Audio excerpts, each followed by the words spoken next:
IVM.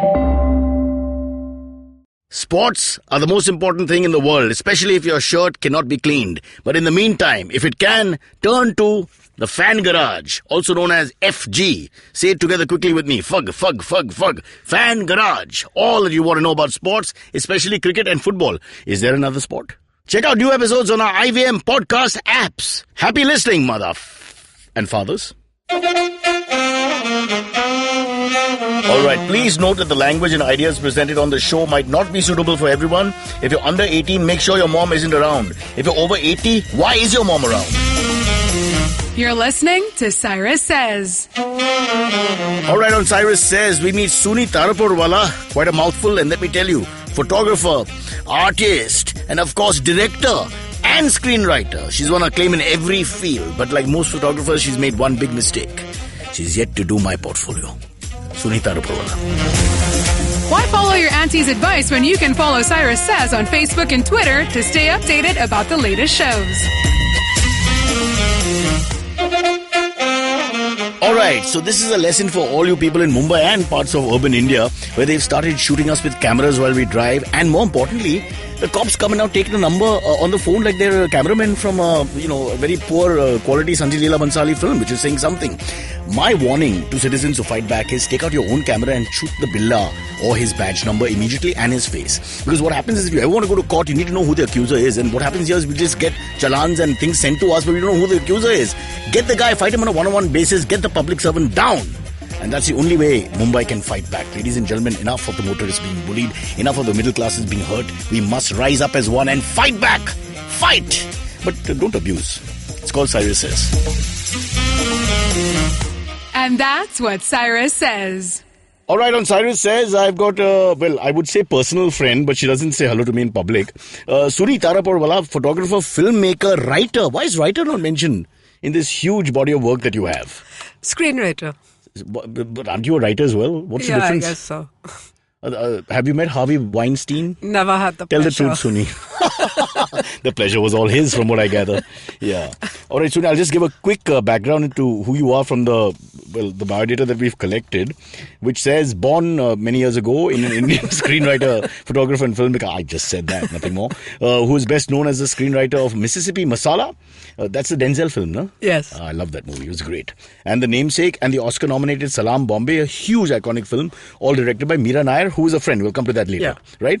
But now let's start with where we are right now. You're a person with lots of feathers in the cap, so to speak. You are a known screenwriter across the world, not just in India and America.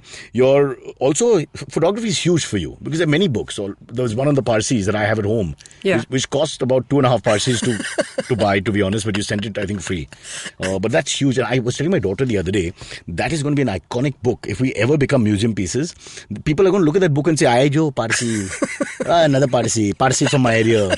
So, we're joking about it, but it's really, I think it's going to really have great value 10, 15, 20 years down the line. But let's start at the top, which is the reverse of where you should start, which is the beginning. Home in the City. Suni Tarapurwala, some sort of tribute to Mumbai? Yeah, it's a book of photographs that I took from 1977 to 2017, black and white photographs of the city, yeah. And tell us the changes that you have seen. Traffic. The cops were sweeter. Huh? No hidden cameras. Madam ji. No hidden cameras. What is with that? I'm sorry to rant about it, but it's irritating. It's almost like the state now has become this fascist state which can just do what it wants. Yeah. You are guilty. I have your number. But hello, I want more than that. I'm not happy with this system. This system doesn't work for me. Back to the photographs. Yeah. So, 77, what was that like? Was that when Morarji Desai was drinking all this lovely liquids that came out of the same Morarji Desai factory? Yeah, he came to America also. It was a big joke when he came, Nobody wanted to touch him at customs? Sorry, you check yourself. Nobody wanted to shake his hand. Suni. Ay. Because, it spills.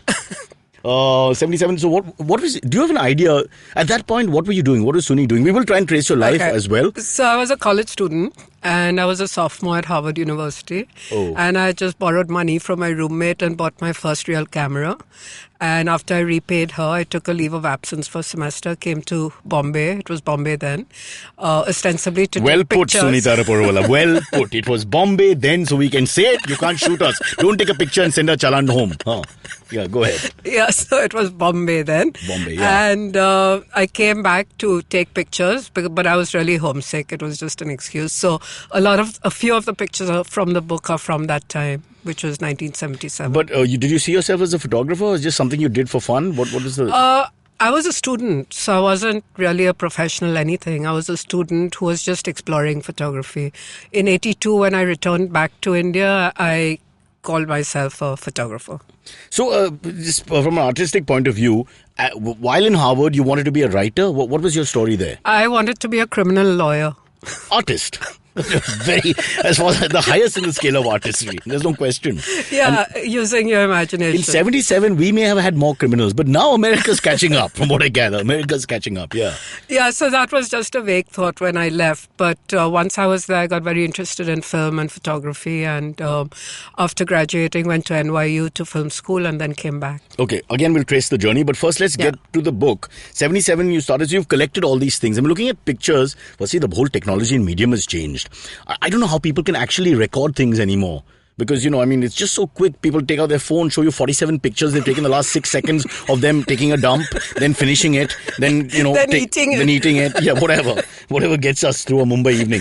But going back to 77, it was, young people may not even remember, you had to go and develop pictures. It was a matter of a lot of time. Yeah, of course. And you would only keep the better ones, if I remember correctly. And you could only shoot a few because film was expensive. Yeah. So you had to ration your shots. 36 or something, huh? 36. 36, yeah. A roll of 36, yeah. Sounds like my figure. Okay. A roll of 36. That's how they describe me at the Miss Indias. Great.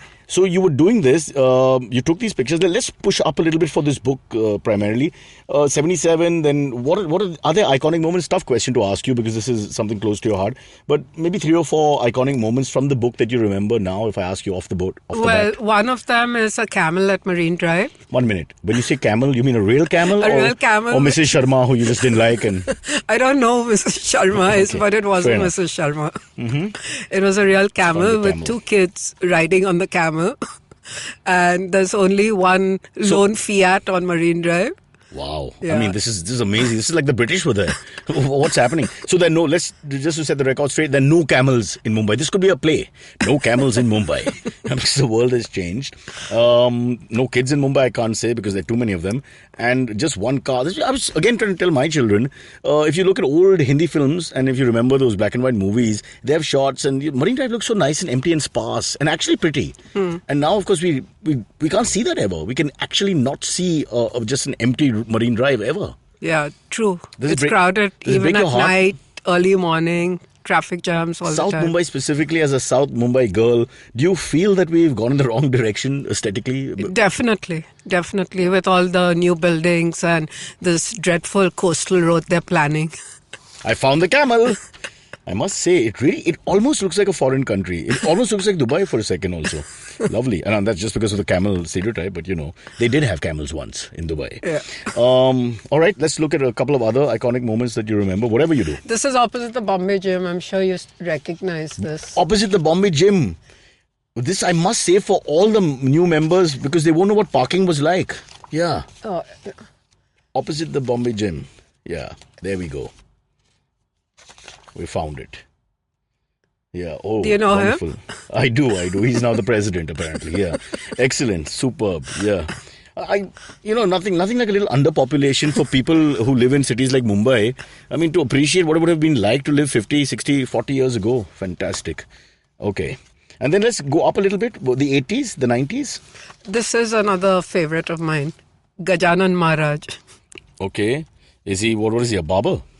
No, Gajanan Maharaj is the drawing on the wall of this man smoking a chillum. Okay, openly smoking a chillum. In the days when it was religiously allowed. Religion is great. If you can get it religiously allowed, you can do anything. I think in these times, the Hindutva Brigade should bring it back. You think so? Make it legal. And allow everybody who's not Hindutva Brigade to smoke, so to get through the next few years. But yeah, and in case you're a policeman, traffic policeman, you want to take a picture of Gajanan, he's right there on top of a wall. Go and catch him and send him a chalan for a chilam. That's my new play. A chalan for a chilam. That's a nice title. All right. Yeah, but I do remember, but it's really difficult to look at these pictures, the early pictures in the album. Is album the right word? Book. The book. And then go, to what will be, my God, the 22 million people that live alongside us and hold our hands, whether we like it or not, every single day. What is this? There's a procession here. No, this is an air show. An air show in 2005. All right. Yeah. Full of gas, that kind of thing. This is one of my oldest pictures. From the Taj? Yeah, from the Sea Lounge. It's an audio medium, so we're just teasing them. I'm like, yeah, wow. Let's keep doing that. Excellent. And now for the nude, Suni. Woo! He's so handsome. Excellent. All right, then for people who can't see, there's a headless, armless statue of a Napoleonic-like figure. Who is this? Lord Cornwallis, Governor General of India. And again, Hindutva Brigade got irritated. I don't know who did it. Who removed his head? Poor Cornwallis. I mean, kya paap kiya usne? And that's Victoria without a nose. Yeah, but I got to tell you, Victoria, between you and me, and I love the Brit and British culture, but no beauty. No beauty there. You can't, she's in the right place. Who's this? This is my uncle who just passed away last year, so no jokes. My God, yeah, but looks tough. Looks like a tough guy. Okay, let's fast forward a bit. Let's see. It's not in chronological order. It's not. Yeah. All right, let's look at one or two more because we've got lots to talk about. Did you come to the Bombay Times party in 2002? I saw a picture. Yeah, so that's from the Bombay Times party. You're happy there? Bombay Times party? I was Garib Desh, while all you people are drinking your cocktails which are unpronounceable with French accents. I like the Rajni poster because that's another big part of India, how important our stars are. You can't get away from them. Yeah, but this was at the time when they had hand-painted posters. Oh, really? But this is Rajni, the Hindi film, as far as I can tell. Yeah, but this is for the Perfect Murder shoot. In 87, when remember? Stellan Skarsgård and Nasiruddin Shah starred in it. Look at you, parallel cinema person. You're only putting posters in with artistic films. Otherwise, it's not fair. Okay, I think that's the book. There's no picture of you. There's no picture at all. No. So you're the person who wants to just tell the story. You don't want to ever be known. No. One of those old soothsayers which don't exist anymore. Okay, so it's called Home in the City. Suni Taraporwala. It's a fantastic tribute. And you can say about 30, 40 odd years of this city. Not saying that it's always a nice thing to be in the city, but some of them nostalgia and some iconic moments that will stay forever, especially for people who've lived through 30, 40 years. Now let's move on to your life story, Suni Taraporwala, because we don't have much time. Okay. I'm going to start right at the beginning. You were in St. Mary's. Queen Mary's. No, Queen Mary's. St. Mary's for boys, idiot. Do some research, yaar. St. Mary's mein kya karta hai? You'll be punished if you're in St. Mary's. Or highly popular, I must tell you. Queen Mary's School. Then you majored in English and American literature at Harvard. Yeah. All right. How do you get into Harvard? It's not that easy. Fluke. But you do SAT and all that, right? I did my SAT, I did my TOEFL. In those days, it was very rare. So people severely discouraged me, but I got lucky. Yeah. I think there was very little competition. Give us a little idea into the insight into Harvard in those days. Young Parsi girl from South Mumbai, suddenly in the middle of all these. But let's face it, it must have been a bit of a culture shock in a sense, and all kinds of people. And it was a huge culture shock because I went for 6 months to Xavier's and then I got sick, so I didn't go anymore. What did you get sick? I had jaundice. It's another story. All right. Anyway, so compared to Xavier's, it was just Asman Jameen ka farak because at Xavier's is one building and Harvard is 4 countries, literally. Yeah. Yeah, but every semester at Harvard, we had a course catalog of 3,000 courses you could choose from. You had to choose 4. 3,000 courses. You had to choose 4 out of 3,000, and you had a week where you could shop for courses. So you went shopping, you sat in on courses, and then you chose 4 that you wanted like to a taste of the course. Yes. Yeah. So you must have gone berserk there with trying to figure it out. It was fantastic because besides your major, you just branched out and It would be discovered like trying all to kinds of have an arranged marriage in Indian settings where, you have 600 million women to choose from, and I mean, where do you start? I never quite thought of it that way. I won't but use yes. I won't use the word shopping or taste for it, because that could be very tasteless. But we'll move on. Just a little bit about Harvard. So when you're there, do you discover yourself as an artist, or you're just trying to find out who you are? What was it like for you? It was, I discovered myself as an artist. Well, I hate calling myself that. So as a photographer, and discovered my love for films. It was the first time I discovered that you could actually study films and get grades for them, credit. So no idea that you're going to write and screenwrite and be involved in production of films and all that? Not at all. I never studied screenwriting. I never studied photography, both professions. So what did you take in Harvard? Please don't tell me you're not a doctor, are you? Or a dentist or something completely off-center?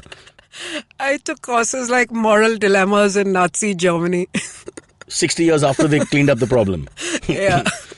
Moral dilemmas in Nazi Germany which remain in the 80s. No, moral dilemmas at that time. Okay. Yeah. And you would earn money doing this where?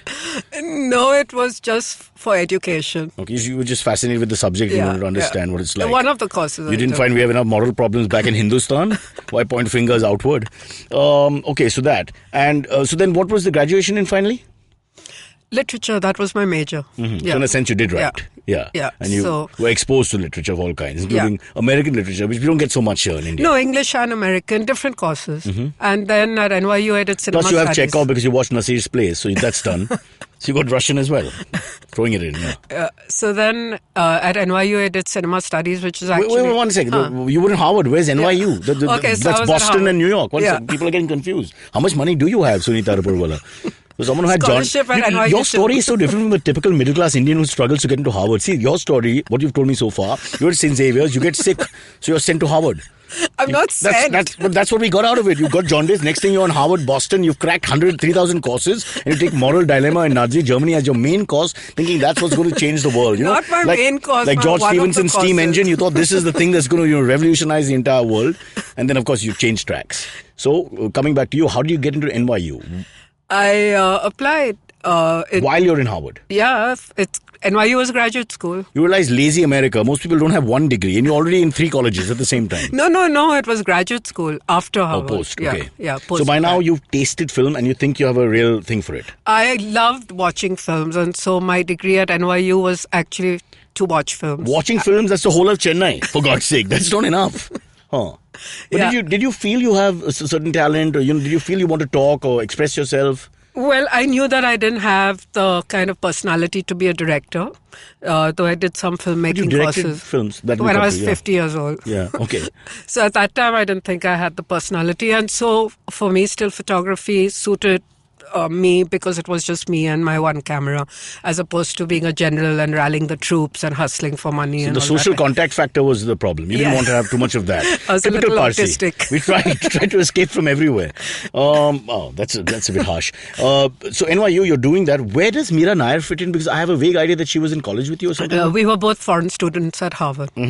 And I went as a freshman. She came as a sophomore, and we met in 76. But she's not from India. She's from elsewhere. She is. She's from India itself? Yeah, of course. Yeah. Okay. Yeah. And you hit it off immediately? Yeah, we were the only foreign students. We were the only Indian. No Chinese?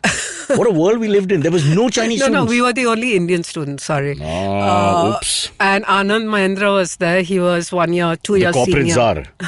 Yeah, but at that time... Same story, Xavier's fell sick, landed up in Harvard? No, at that time he was a film student actually. He graduated in film, yeah. Hence it's Mahindra and Mahindra. Just keep your options open. I get it. Are you serious though? Yeah. So he graduated in film? Yeah, and he was a good filmmaker. So he made a better not really try good documentary film, yeah. What's on a sadhu in the Himalayas. What's it called? The Scorpio? I don't remember the name. Sadhu in the Himalayas? Yeah. And today Baba Ramdev is everywhere. Anand Mahindra, we need to talk to you.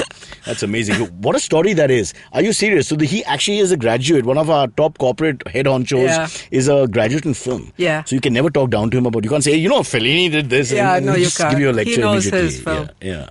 Did you study Satyajit Ray? Was he one of them? Of course. Yeah? Actually, I did is a he well course liked? with Anand. Satyajit Ray and the films of Sembene Usmane, who's an African filmmaker. Mm-hmm. And so you got all that from left field. What about from right field? Any Cecil B. DeMille films and those kind of things? No, Hollywood was a bad Manmohan name in Desai? those days. Still continues. Left versus the right.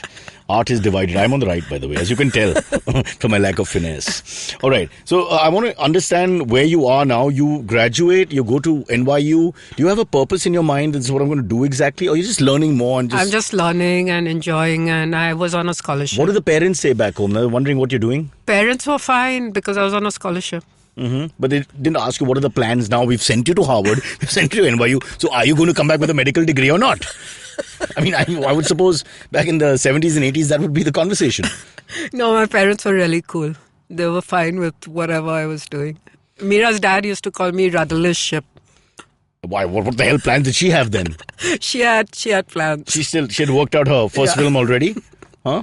All right. So now take us through how Suni Taraporwala goes from being an amateur, avid, avant-garde film lover to a person who puts a leg into an industry where there were hardly any Indians.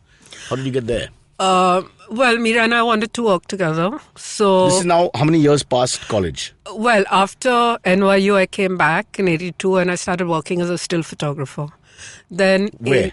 Here in Bombay. No, as in a freelance kind of thing, or with someone? Freelance. I used to do a lot of travel stories and some newspaper stuff. And at that time, there were very few women photographers. So photography is always the thing you seem to turn back to. Huh? It's no, always photography is my first profession. Oh, is it? Yeah. Before I was in films, I was a photographer. Okay. And then a few years after that, we started work on Salam Bombay. Which is now, but first you go back to the States, or she decides to make this film and calls you up? I was here. Yeah. Was it her first big film? Yeah, it was her first feature. So she's not really known either. You're not known either. Why? She was known for a documentary film. But give us the reason why you will be writing the screenplay and you'll make this film. Give us some idea of how that comes about. Because I always wrote, and Mira had read what I'd written, and I studied film, and so it seemed like a good fit. And it was about Bombay. That's my city. That's why. And so how does it work in those days? You would write and then she would argue, or you would just write and that's it? No, first we researched. So we hung around with a gang of kids who looked after the garbage dump at Grant Road Station, did everything they did, including, jumping. These are my role models, you know that. Then went to the chiller room, did extensive research. But did those kids take you seriously? Rich women with your, whatever, fancy clothes and stuff? Yeah, actually, we used to gather quite a crowd at Grant Road, as you can imagine, two women sitting at the garbage dump and talking to chatting. Urchins with no clothes on while they're at the garbage dump. Yeah, I mean, forget about Nazi Germany and morality there. What's happening in Grant Road? Who's studying the morality of Grant Road? Yeah.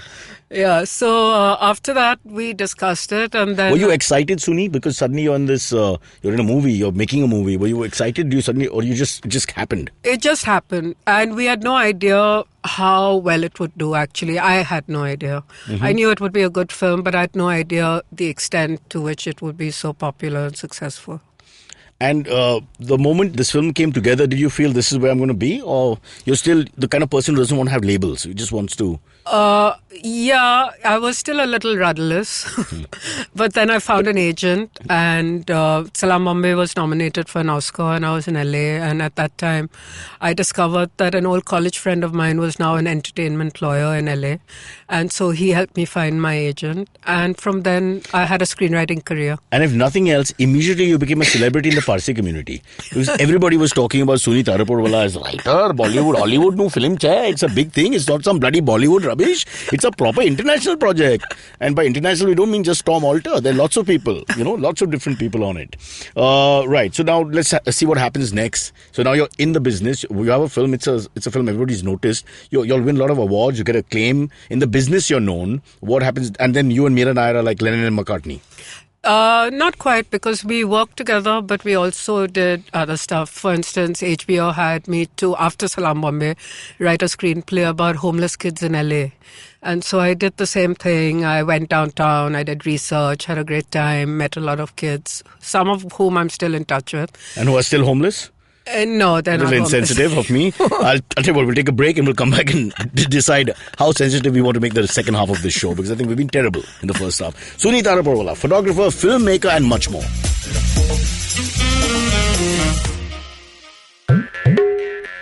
Hi, I'm May, and I'm a huge fan of the indie music scene in our country. A scene that's relatively underground, even though it sometimes speaks its head overground, but there's no shortage of talent, and I get the privilege of interviewing some of the most awesome musicians on my show. I've had the likes of Euphoria, Krish Kale, Hardcore, Randolph Correa. I've had singer-songwriters, folk singers, electronic music producers, playback singers, rappers, fusion artists, instrumentalists, classical musicians, and so on. Whether mainstream or not, these people have chosen to release their original music, and these are the people currently shaping the direction in which our music scene is heading. Join me on my show every Monday and tune in to discover the unique talent coming out of India today. You can catch Made in India on your favorite podcasting app or our very own IVM podcast app. Okay, back here with Suni Taraporwala on Cyrus Says, I think it's called. The earlier name of Pooja Desai didn't work out, so we've gone with that. However, there's so many things, Suni, and we want to do justice to all the things you've done. What I like, I think, is, people will, I hope, appreciate, is that you don't seem to care. You just do things and move on. You're not looking for a claim or looking to set a legacy or anything like that. You're just doing your thing. Which means the artist in you is still alive. Because I think people start taking themselves seriously and they worry about how other people are looking at them all the time. Then before you know, they don't have any art left. Artists like yourself, I'm talking about, not me. I'm not an artist. I'm just an out-of-work actor who doesn't want to work. So therein lies a paradox. Return to Los Angeles. We interrupted you, and homeless children. Yeah, so HBO commissioned this and then they decided it was too depressing, so they didn't make the film. Are you serious? Yeah. That's beyond comedy. So now the homeless kids that they cared about, they didn't care about after some time. So they're even more homeless. Right. Oops. So I stayed in LA and I... But you went and researched these guys? Yeah. I used to go take the bus downtown because I don't drive. Isn't it the gang area and all that? It used to be, yeah. Was it? They used to have these huge old hotels that they had converted into places for homeless people to stay. In the old days, they were fancy hotels downtown. Now they've cleaned up downtown, but in those days, it was very... So their downtown is like our Lokanwala. You wouldn't want to go there, basically. Well, I don't think Lokanwala is as pretty. Dangerous. Exactly the question I want to ask you. So, because growing up, you read about all this all the time, the LA gangs and all that, and you're actually getting into their territory. And I'm sure there are enough people who get irritated when they just see someone who's not from there, not involved in the gang. So, how did that? I didn't have a problem. I didn't see any violence either. Nobody asked you, what are you doing here, in a rough way? No. Though I did see a hospital which in South Central, which was the most famous for gunshot wounds because they just got so many, so they were really expert at that. Suni, this is the time when you have to tell the truth to everybody out there. Did you join a gang? Are you one of those, I don't know, what are they called? The pinks?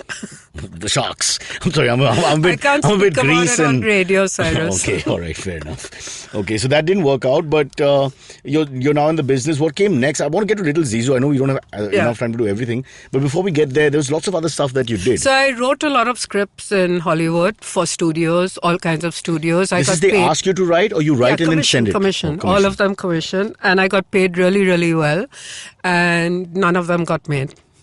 Because they have a system called the development process. Two of Mozart's favorite operas won't even listen to when he was alive. Don't worry about that. That's not a problem. So you will get paid. I got paid very well. Yeah. No, but for those later on, whoever's not paid, you will pay you later. So the kids will benefit. Don't worry about that. So take us through other people you worked. You worked with Denzel Washington? Yeah. Mississippi Masala. What was that like? That was great. Yeah. I'm a huge fan. But apparently keeps to himself. I don't know him that well, but he helped me a lot with the script. Sarita was lovely. It was her first film. And this time I wasn't on set like I was for Salaam Bombay. I just went for rehearsals. And on the first day of principal photography in America, screenwriters get a huge bonus. And why? So reason? That's how you get paid. I never got a bonus in my life. You're not an American screenwriter. I'm not American anything. So I took that check and I went straight to New York and I bought myself 2 Leica M6 cameras with a whole battery of lenses. Why do you waste money on cameras all the time? There's so much to eat in New York. Suni, get your priorities right. Yeah. So from then onwards, my screenwriting financed my photography and all the cameras that I used to. So now I'm understanding a pattern here that the screenwriting was your winning ticket. Yes. So you used that. In a way, you exploited and you manipulated the situation so that you could get enough money to do your thing which you really like. No, I like screenwriting as well. But it just so happens that it paid much better than photography. Off the other. Yeah. Sorry, just to digress back to Mississippi Masala, because I've seen the film twice at least, and I'm looking back in college days, and Denzel was an upcoming star, and you had Sarita Chaudhary. Who writes the dialogues? Now, you're a Parsi girl from South Bombay. I mean, no disrespect. Research again. But you're going to talk for a southern man, a southern African American man, and then we went to Mississippi and we hung around there, and we went twice, and I wrote the dialogue and I double checked it with people. We even went with the script to Spike Lee. So you don't take an assistant who does sort of who's more into the linguistic nature of the country. No. Oh, that's pretty. I think that's very credible. I can't write dialogues for South Mumbai boys who are dying, which is a lot of us. Film again did well. Very well. Again, a lot of acclaim and the whole awards thing and all that. So what happened after that? After that, Gujarati people in the subways used to tell my friend, who we named the film, Sarita's mother was called Kinnu, after our friend Kinnu Panikar. They used to meet her and say in Gujarati, "Tamari friend hai bahut kharab kaam kidu chhe." Because now they said everyone thinks that our girls are Sarita Chowdhury and they are Denzel Washington. So race implication here? Yeah, of course. Are you kidding me? Of course. This was what, in the 90s? 80s. 80s, come on. What's wrong with our people? Unbelievable. I hope people have figured out what Suni was trying to say there. I will not repeat it. But as usual, in India, we are told to marry or associate only with our own. But I love it how we're so hypocritical, We love to call other people racist and we love to point fingers and we are the most racist. Attack Donald Trump all the time. He's the nicest guy in my family if he was to move in. Quick word on Denzel. He was lovely and he helped me a lot with the script. Yeah? Well behaved? Very well Between behaved. Bollywood and Hollywood actors, who do you prefer? I've never worked with any Bollywood actor. You've never worked with a Bollywood actor? Except you. Little Zizou. Oh, come on, that's a stretch. I'm more like a Prabhadevi actor. And Baman. Baman. But Baman is not... The Baikala boy. Yeah. You got it all wrong. You've got to get the hardcore. They have to come from beyond Juhu. And they've got to have a sing-song in their voice and tight pants with big belts. These are things that have to be there. Otherwise, it doesn't work. Is there any other thing? I can't talk about everything, but is there anything you want to mention before we reach Little Zizou? Because that's a change. No, but there's a change here where you already mentioned that in your personality, you weren't very comfortable, with a microphone and telling people what to do on set. Which I think being a director, part of it is being a megalomaniac and being a nutcase and being a loudmouth, almost an extrovert. Yeah. But that's not your thing. Then how did this happen? People must have been pestering you. Hey, Suni, you make your own film. No, it just so happened, actually, before Little Zizou, everything I'd written was on commissioned. I'd never written a script on spec, which is, my own script that I tried to sell. So Little Zizou was the first script that I wrote without being commissioned. And then, because it was so close to me, I felt like nobody else except me could direct it. Because I didn't want it to get changed, or I just wanted to make it the way it was written. This is my observation. I might be wrong, of course, but in your own quiet way, not quiet, but in your own way, let's say subtle more than quiet, you are holding the Parsi banner up high. With the books that you come up with, there's always some exhibition or there's always something where you sort of try to preserve the history and culture of the Parsis. Is that something you did intentionally, or suddenly you realized that you've been doing that a lot as well? No, I just did that with my book, Parsis, and then with Little Zizou, and all the goodwill I got for my book, I spent on the film. Fair enough, but I think it's also good because, there's not enough on Parsis, and when you're trying to explain a community to people, you can actually show them Little Zizou. They get an insight into the community. No, in an interesting, funny way. But Little Zizou, I must tell you, when I first heard the title, I thought it was about a pornographic sort of experience, because those are the titles I was used to. That's my art form, you may be Nasiruddin Shah's friend, but there's another Girilal Shah who was making dirty films on the side, and I was his friend. Now let's talk about Little Zizou, the experience of being a director. We know that you're a wonderful writer. You've already got the acclaim there. But now you're also writer as well as director, which means it's really close to you. So sometimes perhaps, difficult to be objective. What was that like? It was fantastic because I had a great crew and a great cast, including you and Kunal. Kunal just ate through the film. I don't know why you cast him. It was like an NGO of yours. I'll just feed this guy while the film's being made. Yeah. Anyway, it was a great experience and I loved every minute of it. And I found it an advantage to be a writer and a director because I could let people improvise. If it had been somebody else's script, I would have been a little, wary of so much improvisation. But like you never said the same thing twice. It was beautiful. I'm sorry. It's called Alzheimer's. Be kind. Yeah. You just drove Hassan Kutti, the fabulous continuity person, totally bananas, but Really? it was well worth it. So I'll never do a Malayalam film in my life. Mr. Kutty You has already put passed me on the away, blacklist. Cyrus. Oh, I'm so sorry. Why did you warn me 12 minutes before the joke? It's ridiculous. Yeah. No, but it was a fun experience. And what I do remember is that you fell sick right in the middle for maybe 5-10 days. Not And a you small told sickness. everyone I was pregnant. Yeah, we were just trying to be facetious. 50-year-old I'm sorry about that. Yeah, was it me or was it Kunal? Like probably me. Kunal's just not a bad. It was just for one day. It wasn't for 8 to 10 days. There was a break in shooting for 2-3 days. No, just one Okay, day. just one Yeah. day, is it? All right, fair enough. So Little Zizou, well received again. Very well received, except of course in some Parsi quarters. That's but- because I won't get into the ending because I want people to watch the film, especially when we talk about it again. But yeah, there are, well, we have the right wing in the Parsi community and the so-called liberal wing as well. And I think you tried to, actually, you've left it all open as far as I remember. No, I've made a lot of fun of the Yeah, right. yeah. But it's not like the right or the left have overtaken each other. It's the way it is. No, the right is defeated. It's defeated at the end. I should see the film. You should see the film again.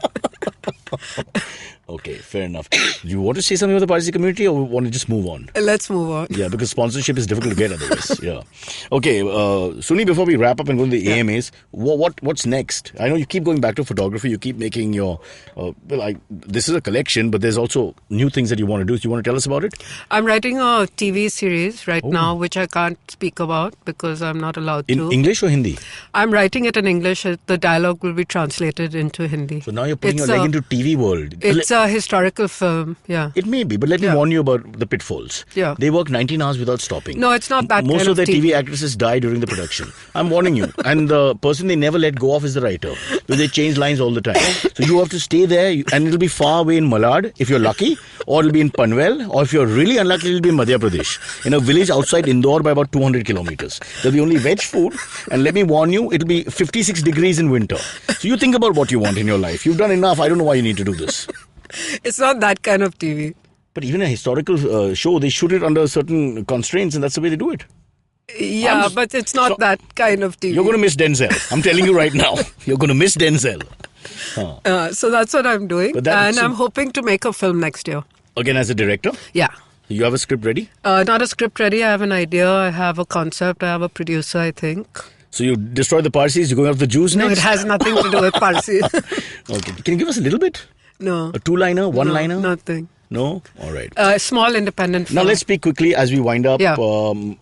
on personal life for a minute, on your husband and your two kids. Little Zizou, your son starred in. And daughter. And daughter. So Yeah. are they in the business? Are they... What's... Well, they're in college, but Jahan, my son, is studying film and wants to be behind the scenes, either as a director and as an editor.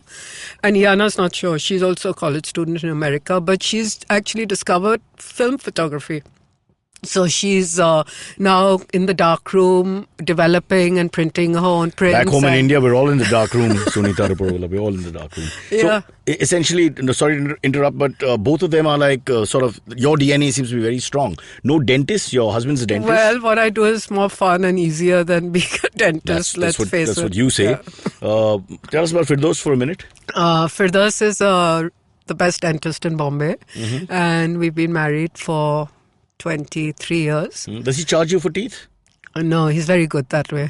Yeah. But interesting aside about him, he has a plane. He has a plane. He's a very keen aviator. Yeah, he has a Cessna. Yeah, he has a Cessna, but let's explain that to people. It sounds like he spent crores and crores of rupees, but I don't know how he's managed it. No, He's a managed it. Cessna is cheaper than a high-end Merc. And he bought it second-hand many years ago. So don't fly your Merc. Just go and buy the Cessna. And aviation fuel is cheaper than... You're kidding me. You are joking now. This is a joke, right? No. You're humoring all the people. There are people going berserk there. They stop driving their cars. Everybody lining to buy a Cessna because of you. We're going to have traffic jams in the sky. Unbelievable. But And no cops it's an giving you tickets. Can you believe? Not yet. Not yet. One last thing. So, Alibag. Yeah. You're part of the Alibag movement as well. Well- And have you seen any changes in the last few years? What is the future of Alibag? Because I was hoping roads will get paved and all that's not really happened. Well, I don't know about the future of the city. Mumbai or Alibag? Both. So their destinies are wrapped together? Wrapped together. Oopsie. Entwined. Yeah. Says the girl who left Harvard and NYU to come back. So what are you crying about? You had your chance. What happens to us? I never went past Lonavala. Yeah, I'm kidding around, but Suni Tharaporwala is a household name when it comes to photography, filmmaking, and please get a book. It's called Home in the City, Bombay 1977 to Mumbai 2017. So please don't send her a legal notice. It's very clearly mentioned there with the dates. Use your head. Suni, thank you for being here. But before you go, we have the AMAs, and I'm going to introduce to you the most beautiful, aesthetically most beautiful man I've ever seen in my life, naked, Kunal Vijayekar.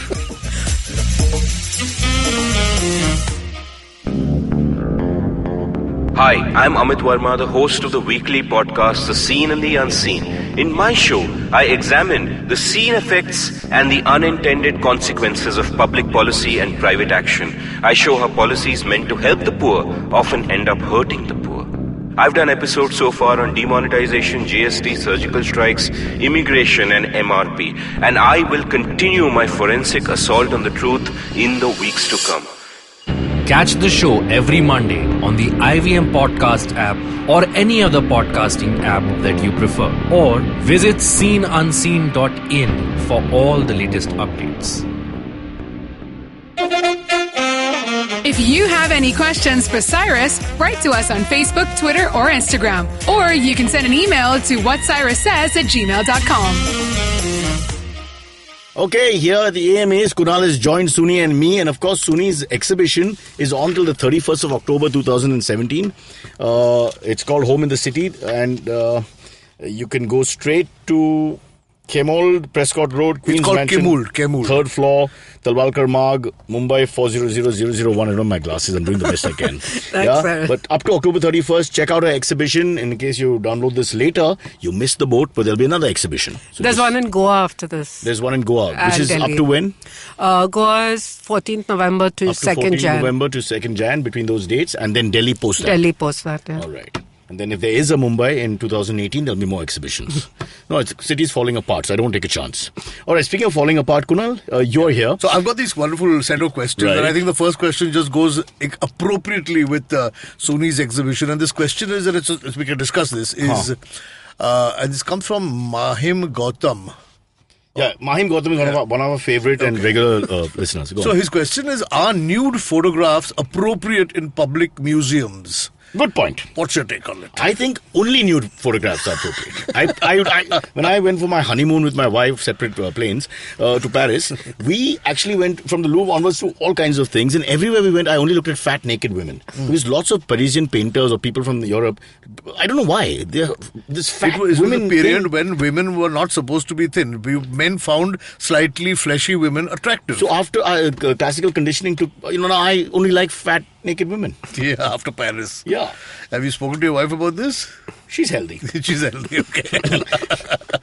You answer this question. It's a professional question for a professional. Because, look, we live in a very disparate society, and there's always room for people taking offense. What about umbrage. Khajuraho? Good point. We should remove it. Remove it, I say, because Shah Jahan didn't build it. Oh, sorry, it's the reverse philosophy? Is it the reverse? It's the reverse. Yeah. But I was watching that extremely noisy news channel last night. The guy with the glasses? Yeah, the guy with the glasses. Who rhymes with Roswambu. Yeah, that's the fellow. Yeah, That's the fellow. And there was some argument going on, and this fellow put a very pertinent question. Okay, one of the teams says, if you are banning the Taj Mahal because it's been built by Shah Jahan, then why does the Prime Minister stand on the Red Fort and unfurl the flag on the 15th of August? Yeah, that's a very good point. Yeah. Yeah, because it doesn't write who made the Red Fort. They should write that there. Not by Adhikari Brothers or something. Shah Jahan. Hiranandani Construction. Yeah. Okay. Okay, Next. want to move to the next question? Yep. Okay. There is a... Wait, she didn't answer the question. I did. I Oh, said, just what about Khajuraho. Okay, Khajuraho? okay. So you're... What about Khajuraho? But can I give a last thing on this question? Okay. There aren't too many photographs in museums, so photographers have to now see that photography. He didn't mean museums. He meant you know? exhibitions like Suni's. I think he meant more than just museums. Okay, we've got a question, very pertinent question from Anant God. Prabhu, and it says, who hired Naveen? Yeah, so Naveen's journey into the spotlight is a strange one. It's a lot like the Incredible Hulk. He was a skinny little boy, then he was aroused, no sexual innuendo, and he came out here as a big fat pie. But he has changed the course of this show, and with his leadership and guidance, we have gone, well, nowhere. But the fact of the matter is that you really, really inspire me to eat more than once a day. And for that, I thank you. But Naveen is actually, let me just give him a plug. He's a stand-up comedian in his own right. He's open about his sexual orientation, and he starts with that. But there's much more to him than that. And please go and check out his show, which is called Homo's Odyssey. I'm so sorry. Oh, very clever. Nice. I like. After that, I don't know what happens. See, Homer was blind, so he had no idea if he's gay or straight. Who's it? Who's doing what? But I have to tell you about this. There is. I'm coming to the next question. Yes, the podcast has a certain pace to it. But Huh? your If you could take 15 minutes, Mahim go on. Gautam is extremely active on sending you questions. We've already. There are 5 questions from him. We have 5 listeners, and all 5 have been felicitated. He's one of them. Go on. Okay, so we've got this question from Nikki. It says, "Hello Cyrus, thank you. You saved my marriage. How? I bought 2 TVs and saved my married life. On one, I watch Sasbao serials, and on the other, I watch cricket. No mercy to the people who disrespect cricket." I think it's fantastic. It's a great idea. Why do people fight? You have 2 TVs, you say solve the problem. But the bad news, once you have kids, you need 3 TVs, 4 TVs, iPod, iPad, computer screens, everything. That's only like for rich people like you, huh? Well, if you can't afford it, the squabbling will Don't start. have children. I'm saying, why do we need more children? And I love children, but from a distance. And I got to tell you, do we need more kids? Do we need more Indians? We need to calm down here. Why, shall we ask Sunita Tarapurwala? Sunni, do we need more people? Except for the Parsis. Except for the Parsis. We need more iPads and iPhone. No, we don't. Have you seen people's houses? Oh, you're being sarcastic. Okay, there's Meanie. another question now. Nikki says, "I'm in the middle of a crisis and only you can save me." You meaning you, Cyrus, not Of course. me. My husband is turning 30, young. What will I know? On the 31st of October, and I have planned nothing. Could you guide me how I can surprise him? Also, how did you celebrate your 30th birthday? I ran away from home, but everyone has their own thing. I would personally recommend that you do something that pleases him. Call 5 ex-Miss Indias who have no work, call them for dinner, and sit and let him, bond and chat with them and see how it goes. But no, I think jokes apart, this surprise thing, just check thoroughly before you do a surprise. It can always, backfire. There are certain people you call, the person doesn't like them. There's certain things that they're not interested in. And perhaps that night they made other plans. So I'm a little, surprise can backfire. So do research before you do. Well, Suni, what do you think about these surprise things? Yeah, do your research. It's a very dangerous thing to play, I think if your husband is a heart patient, then you should definitely not surprise him. Yeah, and not the loud ones. Because 30th birthday call. Because we Indians are so loud also. It's not like we're going to go like, surprise. Like, surprise! Uncle, there's no way to spend the quality time. But whatever you do not indulge in nude photography. Because we don't put it in the museum. Not yet. He's only 30. All right, next. One more question. Quick, one word. Okay, here. This is now prediction. Who do you think will win the Indian elections in 2019? Dutt Panditas. Gurdaspur, as we speak, has fallen. BJP, watch out. My personal feeling is we thought it would be a walkover, innings defeat and all that. I think that's not really going to happen. I think people are changing very quickly. Electorate is changing, and it's like T20 cultures, come about, and people want change quickly. And with that, you can't take anything for granted. And personally speaking, both of you are going to give different views, I'm sure. I think it's going to be a much tighter fight than we think. Kunal? I think it's going to be a much tighter fight because, and I'm repeating what you're saying actually, is that there's no need to do that. Then I'll just play myself twice. People's expectations are very, very high. When with this overwhelming majority they got this government in, maybe people expect too much too fast, but they have expected a hell of a lot, which they have probably not Has got. demonetization, Suni, come back to bite them on their, we can't say anti-Hindutva? I think so. And I think, Kunal, it's not people expecting a lot, but they've been led to expect a lot. They've been promised a lot. Exactly. Yeah. They've been promised a lot. And it's not happening. And I agree with you that it's going to be a much tighter fight. Now, Gurdaspur is a small area. Vinod Khanna passed away, God bless him. But unfortunately, for BJP, after 5 successive victories, you lose that. That's a serious bastion then. That tells you something. Even if it was 1 year, 1 day, anti-incumbency, fair enough. Yeah. But you got 5 in a row. That's almost close to 30 years of rule. And then boom, you lose by a big margin. Yeah. So it's just a symbol. It's but not we'll going to see. be. As they say, honeymoons only happen once. I went to a separate plane. We didn't make out at all. But we did visit museums, Nikki, if you're listening. All right, that's all we have time for. Thank you both for being on the show. Suni, spectacular. Home in the City. Please go and get it. Check out the exhibition till October 31st. Kunal, get a job. Okay, catch us on any of the podcasting apps, please. We beg you, we need you. If you have any questions, write to us online and you can mail us as well. We will answer. We have a doctor in the house called May. And that's what Cyrus says.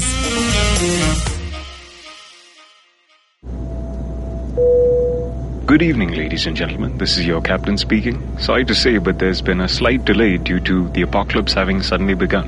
As you can see, there's death, destruction, and chaos taking place all around us.